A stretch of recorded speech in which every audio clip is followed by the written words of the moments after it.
Oi, pessoal! Hoje a gente começa com um caso clínico bem intrigante, eu diria.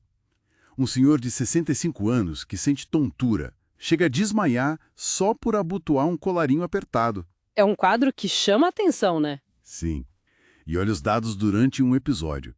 Pressão em 70 por 40, bem baixa. E o pulso, 45 batimentos por minuto. Bradicardia, importante, associada à hipotensão. Exato. E o histórico dele? Hipertensão e diabetes, mas controlados só com dieta, nada de medicação pesada ali. Interessante. Então, nossa análise hoje vai ser bem focada. Qual é a ligação entre essa pressão específica no pescoço e essas quedas, assim, súbitas de pressão e de pulso? A gente vai se basear numa análise clínica sobre o reflexo carotídeo e a síncope. Que é o desmaio, né? O termo técnico. Isso.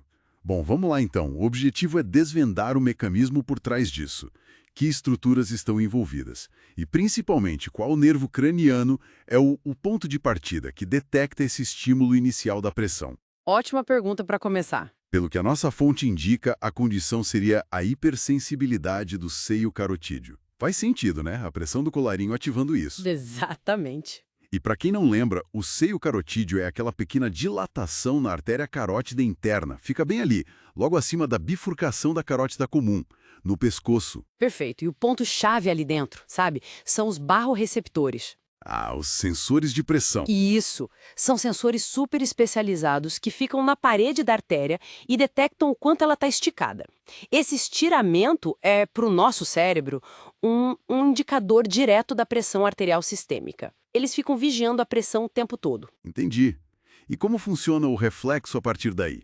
Bom, é um arco reflexo clássico. A via aferente, ou seja, o caminho do sinal de entrada. Ele começa nesses barorreceptores do seio carotídeo. Certo. O estímulo que eles detectam viaja por um nervinho chamado nervo de Hering, que é um ramo específico do nervo glossofaríngeo. O nono par craniano, o NCIs. Exatamente, o NCIs.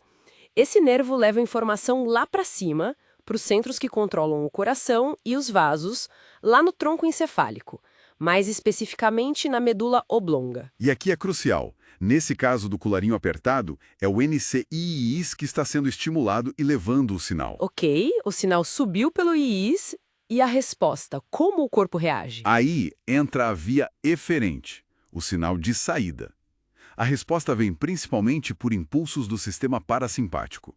E esses impulsos viajam por outro nervo craniano fundamental, o nervo vago. O 10º par, NCX. Isso mesmo, o NCX. Tá.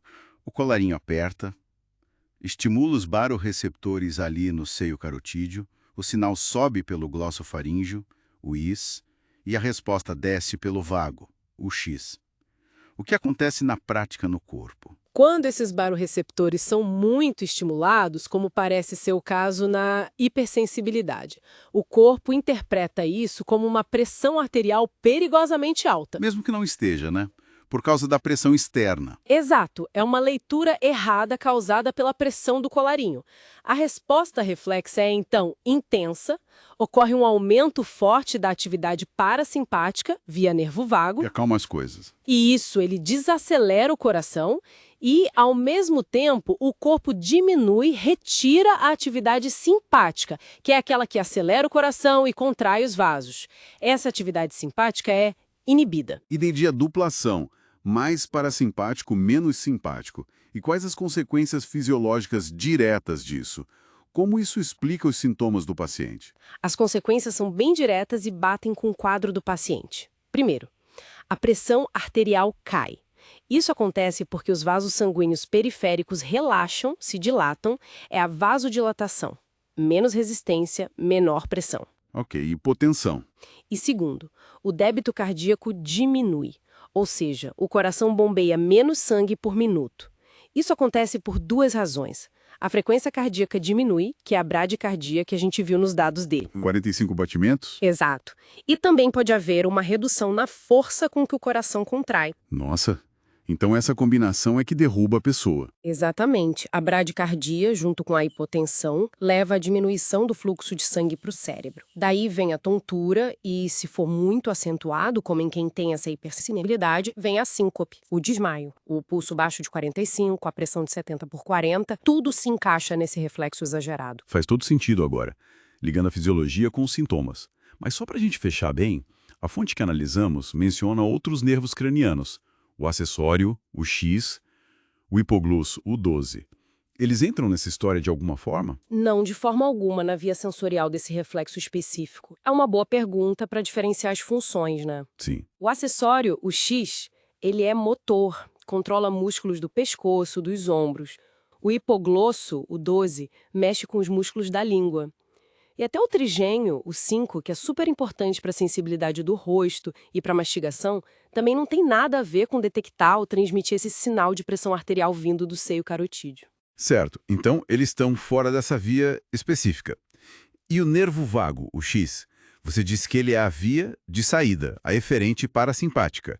Mas ele não tem também uma função de entrada aferente relacionada à pressão arterial em algum lugar? Tem sim, e essa é uma distinção muito importante. O nervo vago, o X, é a via eferente parasimpática principal para modular o coração nesse reflexo, diminuindo a frequência. Mas ele também tem uma função aferente, sim. Só que ele capta sinais de barorreceptores localizados em outra área. No arco da aorta. Ah, entendi. Outro ponto de controle. Exato. Mas para o reflexo que começa especificamente no seio carotídeo, pela pressão externa, como a do colarinho, a via aferente, o caminho de entrada da informação, é mesmo o nervo glossofaríngeo, o 9. O vago, o 10, entra depois na resposta. Perfeito. Acho que ficou bem claro agora. Então, para resumir o mecanismo central de forma bem objetiva, pressão no seio carotídeo estimula baorreceptores, sinal sobe pelo glossofaríngeo, o 9, chega nos centros medulares, resposta desce pelo vago, o 10, diminui pressão e frequência cardíaca. E, em quem é hipersensível, isso pode levar a síncope. Ótimo resumo. Portanto, o ponto técnico-chave que essa análise clínica ressalta é essa anatomia funcional do reflexo, né? A via sensorial, que vem do seio carotídeo, usa o glossofaríngeo, o 9.